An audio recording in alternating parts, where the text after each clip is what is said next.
entrepreneurs all the way around, women entrepreneurs, and no entrepreneur or no show would be complete without talking a little bit about food, Jenna. And let's tell people who we have here.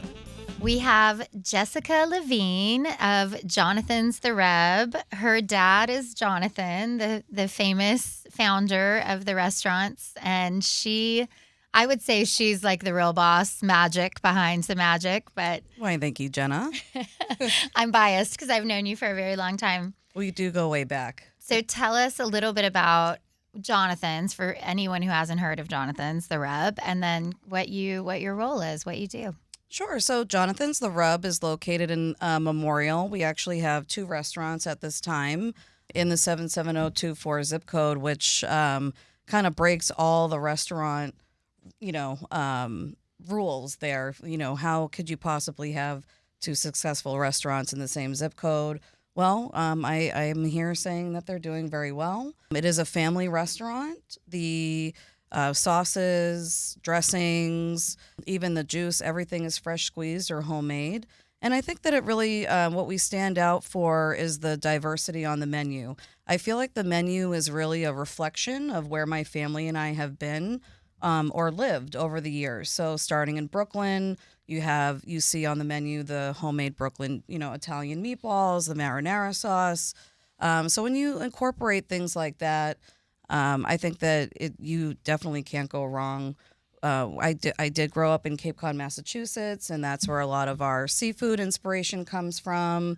My dad did spend a little bit of time in New Orleans, so we do have blackened seafood, shrimp, crab, and other offerings that if you've been to New Orleans, it would be very recognizable. And then here we are in Texas.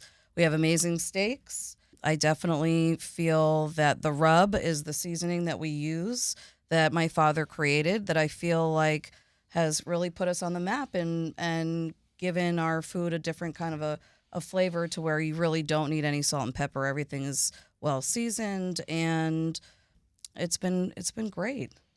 That's cool how you describe that. I hadn't really thought of the menu is really kind of like a story of who you guys are, where you've been. Tell us a little bit about how, Jonathan's The Rub, the original, got started. So it's kind of funny because, growing up in Massachusetts, we had 3 restaurants. And when my father moved to Houston, he didn't want to go into the restaurant industry again because it's very variable, right? You don't know what you're going to get from one day to the next. So he actually was subleasing a space, and he started doing personal chef and catering. And it was through the personal chef and catering that had grown over a couple of years where the clientele wanted us to, they were like, listen, Jonathan, we want to go into a place and eat your food and bring our own wine. So, you got to listen to your clientele. And so we did. And we started with 7 little tables in a little tiny strip mall at 9061 Gaylord. And over the course of 8 years, we started taking over the next space and the next space until eventually we did take over the whole strip mall. And then, okay, now what do we do? Luckily we were so blessed to be able to have the Memorial Green location offered to us through Midway, and it was a no-brainer for us. So Memorial Green has now been open for about 4 years. So I got to leave the original location, go over there. We knew that the BYOB business model would not last long.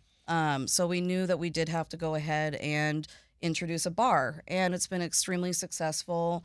We now have the bar, private dining room, and it is a really great space to have events. Then a couple of years later, we decided to actually move the original location to 1 block north at I-10 and Campbell Road. And being on the feeder road has been a complete game changer, and we're so grateful that we were able to take over that space. It was a second-generation store because Pele Pele used to be there, so it was a little bit easier to open up that location than Memorial Green. But I'm at Memorial Green full-time. I call it my 5th child.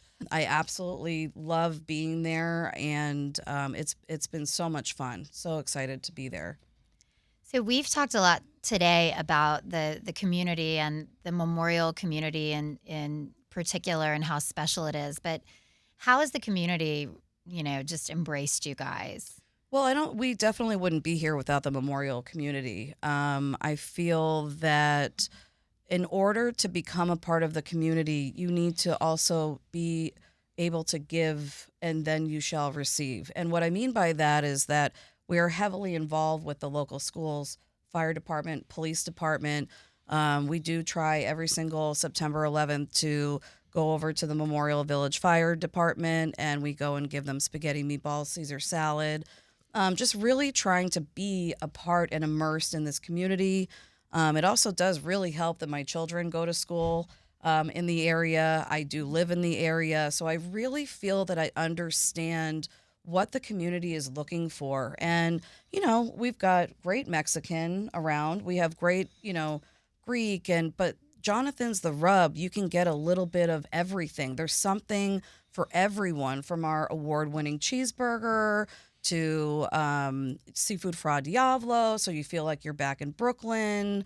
You can get lobster tacos, sweet chili shrimp, salads, soups. I mean, it's really a one-stop shop for anybody. Kids, adults, grandparents, everybody can find something on the menu that I truly feel will be enjoyable.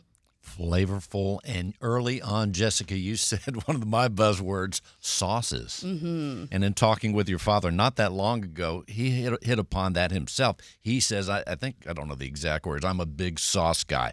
Me too, and who isn't? The sauces are so important. In any restaurant, the menu has to be crafted in a certain way, and you have nailed it. Your company has nailed it because you have the variety, the different cuisines, spaghetti and meatballs, steaks, all those great things. Kind of getting hungry, Janet. Me too. But all those things, and also just a side note, as you know, one of the times I was there a while back, you love talking about your restaurant. People already know that. And I love talking to you about food, as we had that nice conversation not that long ago. Oh, yeah, fried chicken, the Denver roast, brunches. I'm going to stop. Go ahead. Well, it's always really being here with you today is I know you guys so well. I'm very comfortable right now. I absolutely love being with the guests. I hate being in my office. I love being out on the floor with the guests. I have such a connection with everyone. It's genuinely amazing to see the regulars come in. We're on, hugging. We're at the hugging level. It's been really fun for me to be able to identify with the community, connect with people in the community, and make many friends. And just like being here today, I feel like, we're just kind of all hanging out at Jonathan's right now. Where's the wine? And the burger. Just microphones and talk, but right. We could get to that later. And that's such a great thing. But you hit the key components as far as the food, and then consistency.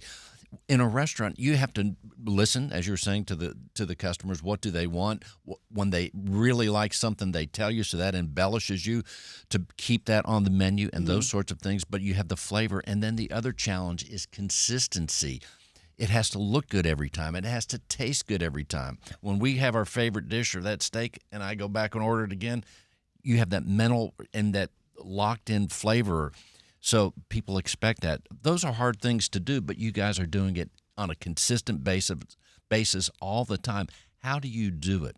Well, thank you, Bill. I think that it's really bottom line following my dad's recipes and methods of cooking.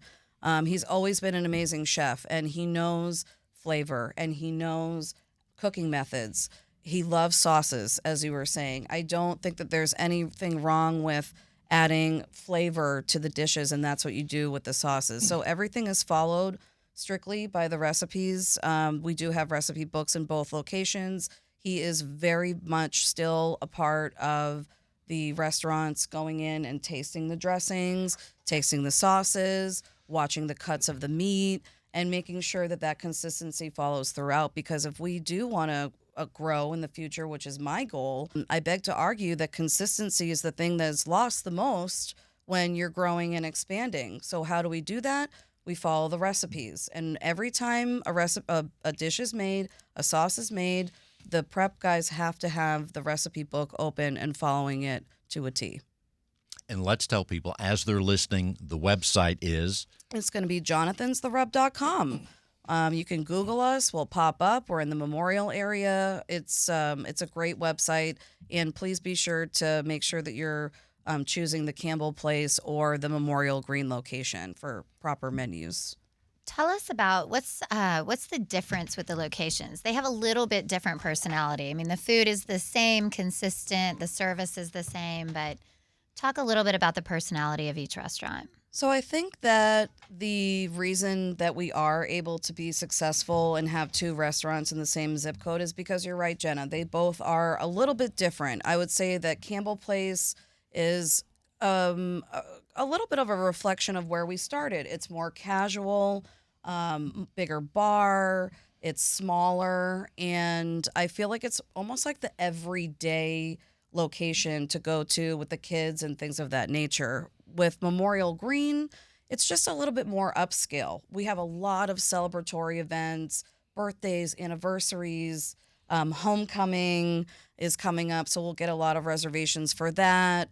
And so I think that that's pretty much the main difference. It is bigger. We do have a bigger patio. Both of them have amazing bars with amazing bartenders that are really fun. But I think that, Campbell Place being casual, very Texas themed, and us being a little bit more upscale and being able to provide that experience has really worked out for us in the long run. And before we close the segment, Jessica Levine, what are your top two favorite dishes when you go? Ooh, Bill, that's not fair. You okay. can tell me later, but I will tell you two things that what do blow they me go to? away. Now, everybody has filet mignon. Filet mignon, filet mignon. Well, Béarnaise we have sauce. a bone-in filet mignon.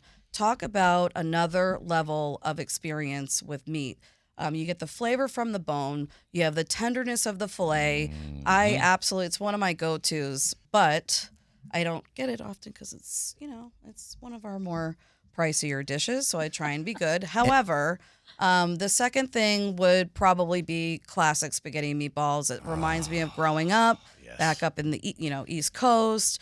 And the homemade marinara sauce, like I said, it just reminds me of my family's cooking. And on that note, Jessica, once again, what is the website? It is jonathanstherub.com. Thank you for being on the show. Thanks, Bill. Thanks, Jenna. It was Spaghetti nice talking and with you guys. meatballs, yay. Yay.